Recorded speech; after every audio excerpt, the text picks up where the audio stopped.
Hi, welcome to Vegetables, day 48. So today was a Angie doesn't feel good day today. Was up late last night editing my video, and as you can, if you pay attention, I didn't get it posted until a few minutes after midnight. So then I also had to get up this morning, get my grandson awake so he could, participate in e-learning today. And so just have a stiff neck, so a little bit of a headache.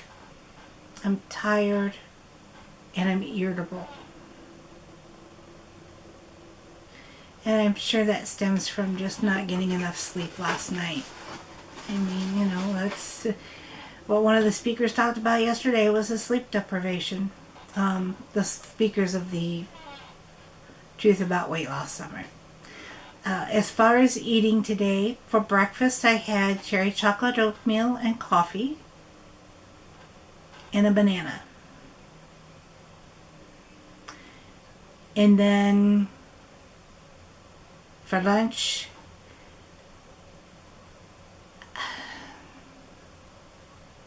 this wasn't Scott. It was all me. And I got to thinking, oh my gosh, it's been a week, almost a whole week, without any out to eat food and without even thinking about it. I'm like, well, I guess I did think about it. I was like, because of my irritability, because of being tired, I didn't want to go home and prepare food. So I didn't. I went to Harvey's. I had a chicken taco salad, but unfortunately, it was more rice, beans, and chicken than it was lettuce. So, with it being a salad, there was very little salad to it. And of course, the lettuce was iceberg. So, I guess it was somewhat of a better choice than, say, a burger would have been. Maybe. Because it had, lettuce and beans and I don't know if it was pico de gallo or salsa, but some kind of tomatoes, some kind of saucy tomatoes. And it would have been better if I had not eaten the stupid fried tortilla bowl. I don't know why I ate it. It's gross. It was disgusting. There's no flavor to them. They just taste like nasty old grease. But I ate it. So then I just decided I'm really tired. But the reason really tired, and I went and I did take about an hour and a half nap. No. Then when I got up, my next Every Plate box had arrived, so I unpacked it. And in my fatigue and my irritability, I open up the little ice thingy that came inside and I dump it in my sink. And I'm like, you dummy. It says dump it in the trash. And if you dump it in the sink, it freezes and turns basically to ice. So you put it down your drain, it's 10 degrees outside, you're going to freeze your pipes. Luckily I had enough dishes in the sink, because I hadn't done dishes yet, that it prevented most of it from going down the drain. So I spent probably half hour, 45 minutes just scooping that out of my sink.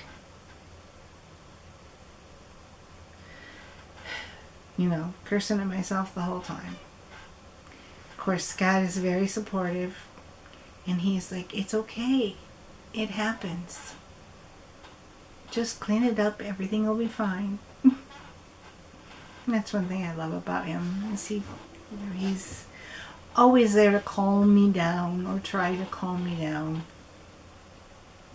But then I went to make dinner, and because I wanted something quick and easy, I had bought this yesterday.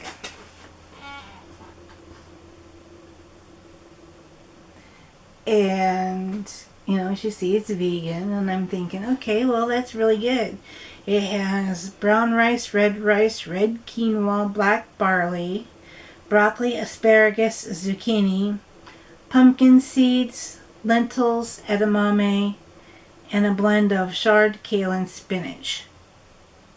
And then it has a green sesame tahini sauce. And and even though it's got, 12 grams of fat, it's got 3 grams of added sugar. So I look at the ingredients, and they're all pretty straightforward ingredients. I mean, they did add olive oil and agave syrup. So I added, and salt and cornstarch. So they did add some ingredients that I need to work on avoiding. But I was like, for something that's quick, when I don't, when I'm tired and just don't feel like doing dinner, it'll be something good for me. I didn't like it. I don't know if it was the red wine vinegar, the agave syrup, the olive oil, or the spices, but there was some kind of flavor in there I just didn't care for. But I tried it. Okay, and then as far as weight, I've only weighed myself once today, and I was 243 something. So no gain, no loss.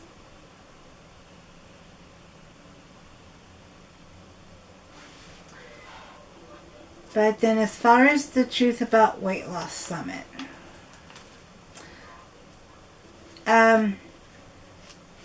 I've watched it in bits and pieces. Most of it I listened to while I was running my errands. I had to go to take money out of one bank, put it in another bank, and then I had to go get an order from Tractor Supply. So while I was doing that and driving and waiting, I listened to the summit. Mostly I listened to Jamie Benkis and Plentiful Kiki.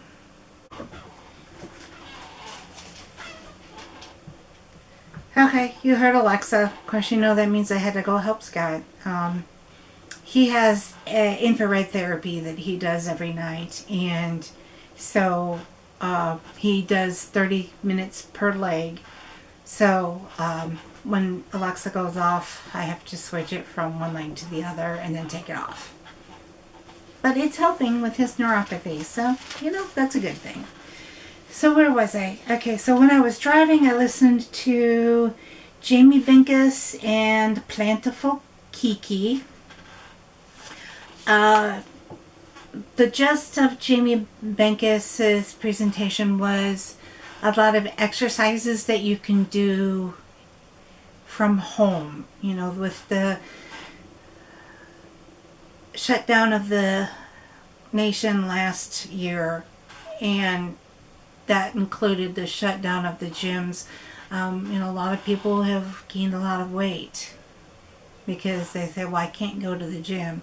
So his premise of his presentation was giving you exercises that you can do at home with, something as simple as a towel and a couple of cans of food or bottles of water, anything that you can grab hold of that has any kind of weight to them.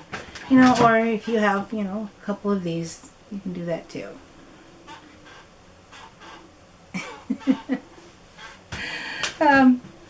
But, his exercise even exhibited or showed you that you could do those exercises even if you're wheelchair bound.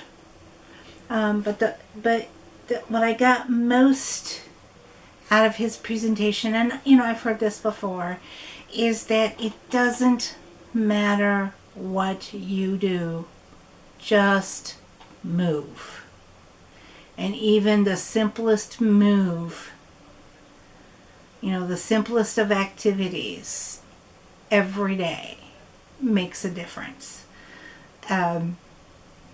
His example is, it doesn't really matter what activity you do. It could be gardening, it could be walking the dog, it could be, if you're stuck, look, a lot of people are working at home on their computers all day. So, every hour or so, stop what you're doing, get up, and march in place. Just something to get you to move. And, the recommendation is, say 30 minutes a day. It doesn't have to be 1 hour a day. It doesn't have to be done all at once. You could do 10, 15 minutes at a time. But as long as you get it out, get the whole hour, half hour done throughout the day, it makes a big difference than just sitting. And then Plentiful Kiki, she mostly talked about her story and how, where she was at, how she got to gain all the weight, how much weight she lost, and I think it's something like 70 pounds she's lost, and how she lost it. She did say that she lost it following Dr. John McDougall's starch solution. And so, she talked about how she was introduced to his program. And then the two things that she conveyed that stuck with me was that rather than making plates of food, she makes, instead of making a plate when she's cooking dinner or such, she just throws everything into a bowl. And she just finds that a lot easier for her. But also that every Sunday she will batch cook her starches for the week. So, she'll cook several potatoes. She'll cook, a couple pounds of rice. Well, I don't know how many pounds of rice, but she'll cook whatever grain she's going to have, whether it be starch, quinoa, couscous, bulgur, sorry. Whatever starch she's going to eat for the week, she will batch cook on Sundays, stick it in the refrigerator, so then when it comes time to prepare a meal, during the week when she's tired after a full day of work, that stuff is already done. So then the other two speakers had a little bit longer presentations. The first one was Dr. Judson Brewer, and he talked about tools to break bad habits around eating and anxiety. And he mostly talked about the concept of mindfulness. And he said that, there's a couple of ways to break bad habits. One is avoidance of cues. So, if you have a favorite bakery that every time you go by it, you're tempted to buy something, just avoid that. And that's avoidance. You can substitute. So, like if you want to quit smoking, substitute with some other kind of activity, such as eating candy, which, neither one's good for you, but that was his example. And then he talked about a lot of this mindfulness. I was talking about the trigger, behavior, and reward loop. So when it comes to the foods that, the processed foods, the food industry knows and uses this reward loop to make food like objects so that it causes the addiction. So, they know that extra salt, oil, and sugar, just like that meal, just like this. They didn't have to add oil, sugar, and salt, but they did because they know that those three ingredients get, stimulate your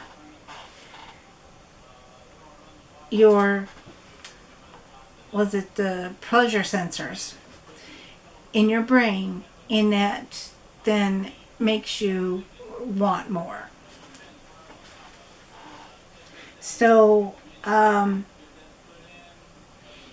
his concept is that since we understand how the mind works, we need to learn how to work with the mind in order to change behaviors. So if you pay attention, everything else will take care of itself. So his example was, he gave a couple examples, but the example I wrote down was that when someone's trying to quit smoking, when they're smoking, consciously think about the smoking process. Think about, why you smoke. Think about what it tastes like, what it feels like, what it smells like. What are your triggers for smoking? And for the smokers, some of them actually said that when they took the time to be more mindful about cigarettes and smoking, the smell was just awful. And it is. I can't stand the smell of smoke. It makes me sick. So that led to this 3 steps of habit change. First of all, you need to be aware that you're caught in the habit loop. You explore, and then the second step is you explore the results slash reward behavior. And then 3, you step out of the habit loop by finding rewards that are more rewarding. So you think about what triggers a particular behavior. So let's say, let's give an example here.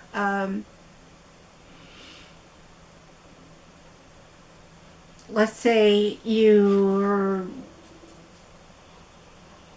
eat ice cream every single night before you go to bed. What is triggering, so you think about what is triggering that behavior. Okay, then you realize, and then you really think about that behavior. And then once you think about that particular behavior, why do you do it?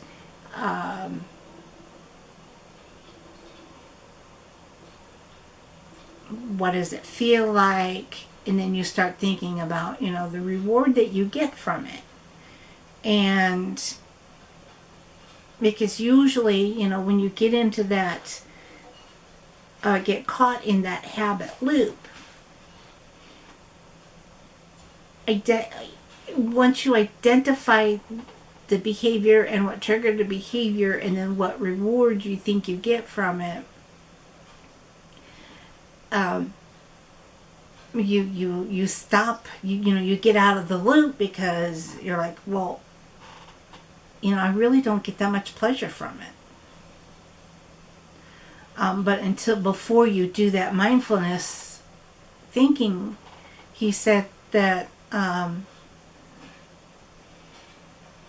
it's a loop because, like you feel sad, so you eat the cookie.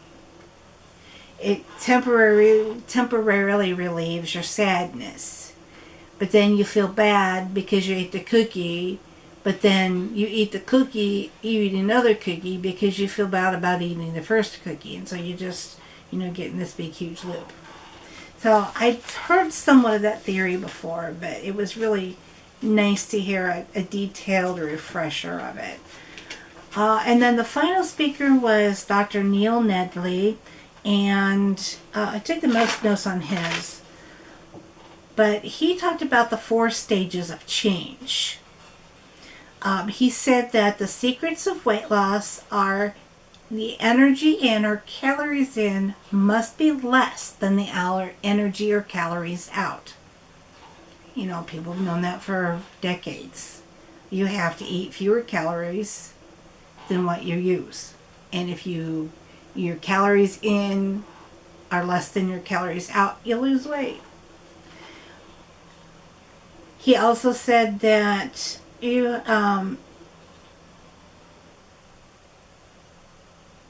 1 pound of it takes 3,500 calories to equal 1 pound of body weight.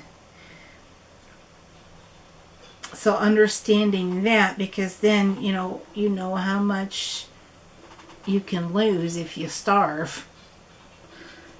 If you starve yourself, you know how much you're going to lose. So,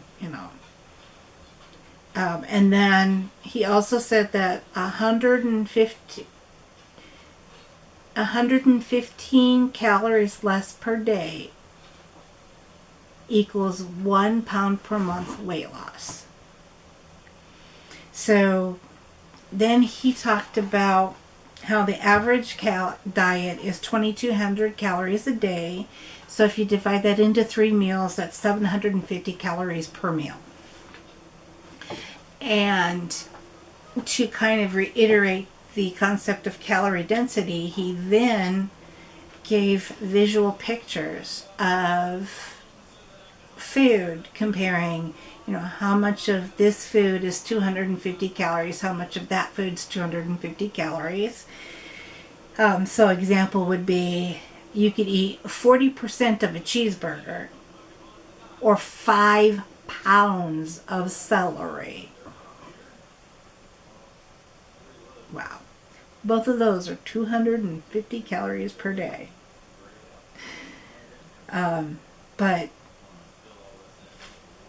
he says that he has patients come in all the time that don't understand the concept of calorie density and say, well, there must be something wrong with me, my thyroid or my hypothalamus or something, because I just can't lose weight and I don't eat that much food and you probably don't believe me.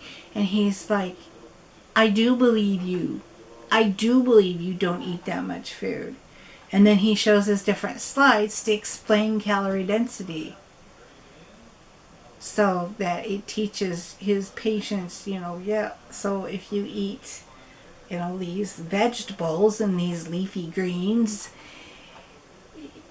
you can eat a crap load more food and not be hungry. And you will lose weight because automatically you'll be, you can't eat 5 pounds of celery. You can't sit down and eat 5 pounds of celery. I mean, if you tried to eat 5 pounds of celery, you'd be so full, you'd be sick to your stomach. I mean, obviously you don't want to eat 5 pounds of celery. It doesn't taste good. But, that's the whole concept. And then he talked about the stages of change. And this was very interesting to me as well. The first one is being unconsciously incompetent. And that's when, you just don't know any better. You eat because you eat what you eat because you don't know any better. And then he talks about becoming so then you learn And that's when you become consciously incompetent. And, that's kind of where I'm at right now. I know better. I know what I'm supposed to eat, but I don't do it. The third step, or the third stage of change, is becoming consciously competent. And that's when, okay, I know I need to not eat salt, oil, and sugar, so I don't do it. And then the fourth stage of change is becoming unconsciously competent. So basically you just, when you prepare your food, you just know how to prepare them without thinking, without salt, oil, and sugar. You just do it. But then when you change or eat something that you used to eat that you no longer eat, that food that you used to really enjoy, you realize that it doesn't really taste good anymore. You prefer to eat the new way. So, like I said, it's unconscious competence is, again, you just do it without thinking. It just a habit. And then he also talked about the dopamine system and the opioid system. The dopamine is basically the seeker, and the opioid is the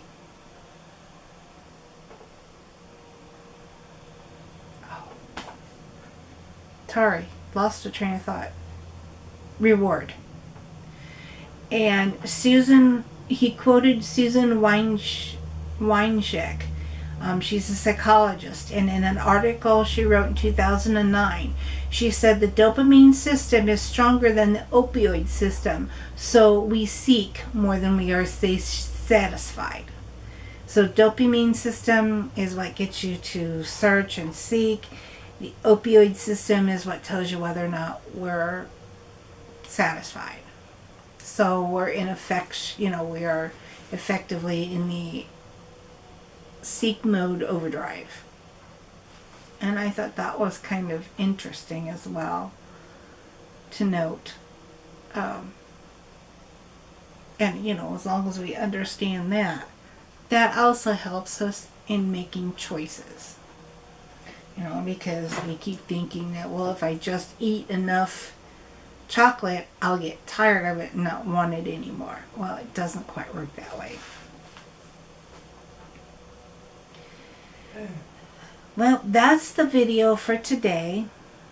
I will put a link to the Weight Loss Summit so you can sign up if you're in, if you want to join for the rest of the week. I'll put that in the description box below. And then also Plentiful Kiki, if you're interested in learning more about her, seeing what she eats. She does have a YouTube channel, so I'll put a link to her channel in the description box below as well.